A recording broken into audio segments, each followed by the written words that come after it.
आज बाबा और मु स्कूटी नहीं जाइलु गायत्री हॉस्पिटल कहीं गायत्री हॉस्पिटल अजांकर ऑपरेशन हबार था। ऑपरेशन 3 दिन पूर्वर अजा ये ट्रिटमेंट होते रिपोर्ट बाहर था तो से सब रिपोर्ट नहीं कि से आसी मेडिसिन भी यूज करते तो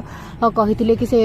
फोन करके डाकिबे बोलिकी ऑपरेशन पाई से फोन करके डाकी आमू कहते कि 10टार आसवाई तो आम 9:30 जाइलु 9:30 जाए अपेक्षा करूँ रिसेप्शन रे आमर पैसा डिपोजिट करी आम अपेक्षा करूँ दीर्घ 5 घंटा आम अपेक्षा करूँ 5 घंटा अपेक्षा करबा परे से माने अजा को नहीं उठिकी तापर अजा ऑपरेशन होगापी चाहिए छाती रे कोह आखिरे लुह को चापे आम धैर्य धरिकिना बसीलु कहीं आम जदि कांदबू कि धैर्य हरईदेबू अजांकर कौन हे कहले से आम चुपकिना बसीलु तापर मुझे घर को कहीं आई खाଇବା नबार